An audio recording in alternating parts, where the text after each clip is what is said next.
অলস জীবনযাপনের চেয়ে আমরা যদি প্রতিদিন ছোট ছোট কাজ করি তবে সুস্থভাবে দীর্ঘদিন বেঁচে থাকা যায়। প্রতিদিন সিঁড়ি বেয়ে ওঠা, বাড়ির চারদিকে দ্রুত বেগে হাঁটা, বাড়ির শিশুদের সঙ্গে বা পোষা প্রাণীটির সঙ্গে খেলাধুলা করা, বাজারের ব্যাগ বহন করা সুস্থ ও দীর্ঘ জীবন লাভে সহায়ক হতে পারে। প্রতিদিন সিঁড়ি বেয়ে ওঠা, বাগান করা এ ধরনের নানা কাজ শুধু মানুষের স্বাস্থ্য সুরক্ষায় নিশ্চিত করে না, মানুষকে দীর্ঘ জীবন লাভে সহায়তা করে। আমরা সবাই জানি যে প্রতিদিন ব্যায়াম করা এবং ভালো খাবার খাওয়া সুস্থ ও দীর্ঘ জীবন লাভের অন্যতম প্রধান উপায়। কিন্তু আমাদের অনেকেরই নিয়মিতভাবে ব্যায়াম করা, জিমনেজিয়ামে যাওয়া, প্রতিদিন 10,000 কদম হাঁটা কিংবা ভালো খাবার খাওয়া সম্ভব হয়ে ওঠে না। তাহলে কি নিয়মিত ব্যায়াম করা এবং ভালো খাবার খাওয়া ছাড়া সুস্থ দীর্ঘ জীবন লাভের কোনো উপায় নেই? গবেষকরা জানিয়েছেন উপায় আছে। প্রতিদিন সিঁড়ি বেয়ে ওঠা, বাড়ির চারিদিকে দ্রুত বেগে হাঁটা, বাড়ির শিশুদের সঙ্গে বা পোষা প্রাণীটির সঙ্গে খেলাধুলা করা সুস্থ ও দীর্ঘ জীবন লাভে সহায়ক হতে পারে। বর্তমানে একটি ধারণা দিন দিন জনপ্রিয় হচ্ছে যে কঠোর ব্যায়াম না করেও সুস্থ জীবনযাপন করা সম্ভব। এই ধারণাটিকে বলা হয় VILPA বা vigorous intermittent lifestyle physical activity. তাছাড়া বিষয়টিকে এক্সারসাইজ স্ন্যাকিং, স্ন্যাকটিভিটি বা অ্যাক্টিভিট মাইক্রোবার্স্ট বলেও আখ্যায়িত করা হয়ে থাকে। এখানে এক্সারসাইজ স্ন্যাকিং মানে হচ্ছে খাবারের মাঝখানে ক্ষুধা মেটানোর জন্য হালকা ধরনের বিভিন্ন খাবার গ্রহণ করা, যেমন ফলমূল, পপকর্ন, চিপস, চকলেট বা বিভিন্ন ধরনের বাদাম খাওয়া। যথাযথ পরিমাণে এ ধরনের খাবার স্বাস্থ্যের জন্য উপকারী হতে পারে।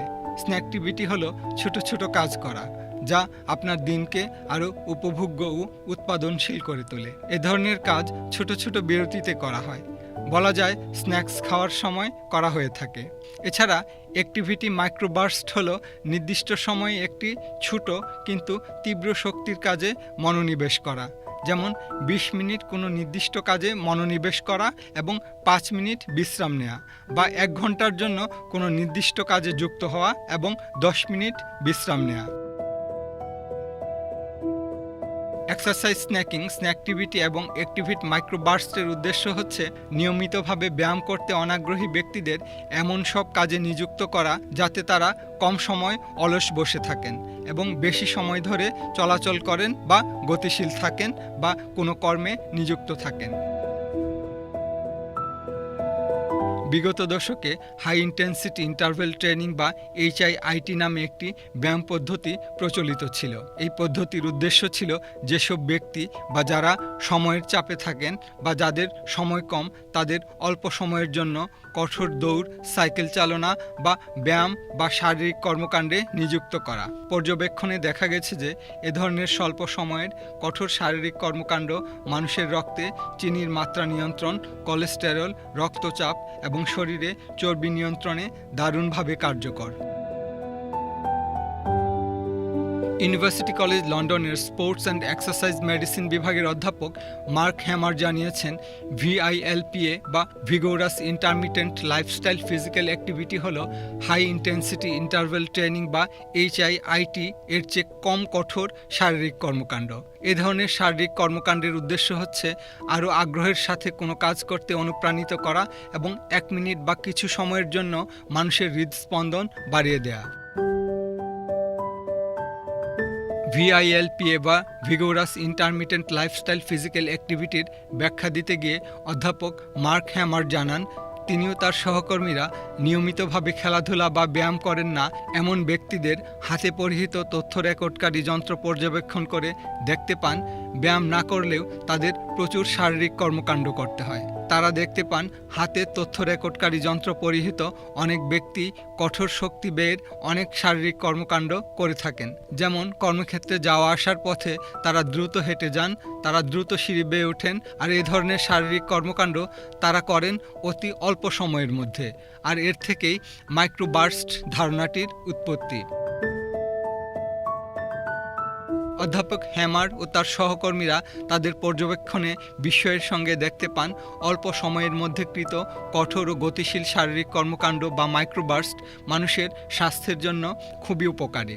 2025 সালে পরিচালিত এক গবেষণায় দেখা গেছে প্রতিদিন 3 থেকে 4 বার 1 মিনিট করে শারীরিক কর্মকাণ্ড বা VILPA বা vigorous intermittent lifestyle physical activity যে কোনো কারণে মানুষের অকাল মৃত্যুর ঝুঁকি 40% পর্যন্ত কমিয়ে দেয়।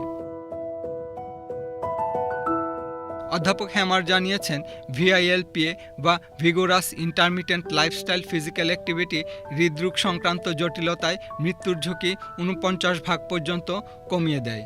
যুক্তরাজ্যে 25,241 জন অংশগ্রহণকারীর তথ্য বিশ্লেষণ করে গবেষকরা একথা জানিয়েছেন। অধ্যাপক হ্যামার এবং সিডনি বিশ্ববিদ্যালয়ের বিজ্ঞানীরা এই গবেষণাকর্ম পরিচালনা করেন। সম্প্রতি এক গবেষণায় দেখা গেছে যেসব মানুষ শুয়ে বসে জীবন কাটাতে পছন্দ করেন তারাও যদি প্রতিদিন 4 মিনিট VILPA বা vigorous intermittent lifestyle physical activity বা কঠোর শারীরিক কর্মকাণ্ড করেন তবে তাদের হৃদরোগে আক্রান্ত হওয়ার ঝুঁকি কমে আসে।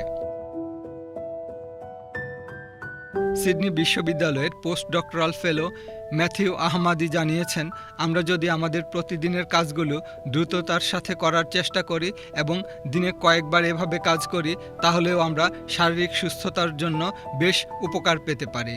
এর ফলে আমাদের বিভিন্ন জটিল রোগে আক্রান্ত হওয়ার সম্ভাবনা কমে আসে। বয়স বাড়ার সাথে সাথে আমাদের শরীর ভেঙে পড়ার লক্ষণ দেখা যায়।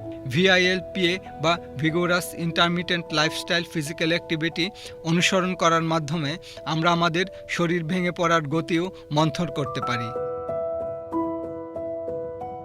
গবেষক ম্যাথিউ আহমেদি জানিয়েছেন, যুক্তরাজ্যে 40-এর বেশি বয়সী বেশিরভাগ মানুষ সময় স্বল্পতা বা নানা কারণে কোনো ধরনের খেলাধুলা, ব্যায়াম বা কঠোর শারীরিক কর্মকাণ্ডে অংশগ্রহণ করেন না।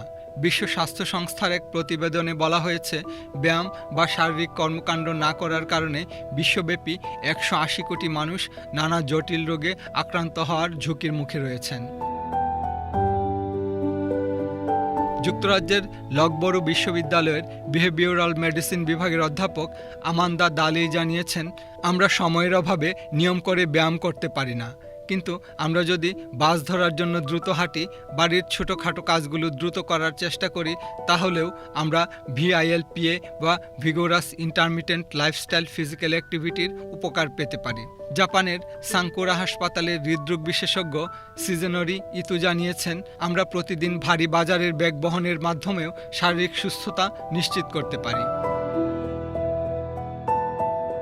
অসংক্রামক ও জটিল রোগ বিষয়ে বিশ্বব্যাপী কার্যক্রম পরিচালনাকারী প্রতিষ্ঠান NCD অ্যালায়েন্স জানিয়েছে, আমরা যদি যথাযথভাবে সক্রিয় জীবনযাপন করি তাহলে প্রতি বছর 50 লাখ অকাল মৃত্যু রোধ করা সম্ভব। NCD অ্যালায়েন্সের প্রধান কেটি ডেইন বলেছেন, আমাদের জীবনযাপন প্রণালী এখন অলস ও স্থবির হয়ে পড়েছে। অফিসে বসেই আমাদের সময় কেটে যাচ্ছে। আমাদের শহরগুলো গাড়ি চলাচলের জন্য ডিজাইন করা হয়েছে, মানুষের জন্য নয়। জাপানের সাংকুরো হাসপাতালের হৃদরোগ বিশেষজ্ঞ সিজেনোরি ইতু জানিয়েছেন, অলস জীবনযাপন মানুষের হৃদরোগে আক্রান্ত হওয়ার ঝুঁকি বাড়িয়ে দিচ্ছে। গবেষকরা জানিয়েছেন, স্বাস্থ্য সুরক্ষায় প্রতিদিন নিয়ম করে 10,000 কদম হাঁটতে হবে তা নয়। কেউ যদি প্রতিদিন 2,517 থেকে 2,735 কদম হাঁটে, তার হৃদরোগে আক্রান্ত হওয়ার ঝুঁকি 11% কমে আসে। মেলবোর্ন বিশ্ববিদ্যালয়ের ফিজিওথেরাপি বিভাগের অধ্যাপক রানা হিনম্যান বলেছেন, একেবারেই কিছু না করার চেয়ে কিছু করা ভালো। তিনি বলেন, যেসব মানুষ জয়েন্ট পেইন বা হাড়ের ব্যথায় আক্রান্ত তারা যদি একেবারে বসে না থেকে সামান্য নড়াচড়া বা ছোটোখাটো কাজ করার চেষ্টা করেন তাতেও তারা উপকার পেতে পারেন। এক গবেষণায় দেখা গেছে, প্রতিদিন মাত্র 3 থেকে 4 মিনিট VILPA বা vigorous intermittent lifestyle physical activity ক্যান্সারে আক্রান্ত হওয়ার ঝুঁকি 17 থেকে 18% কমিয়ে দিতে পারে।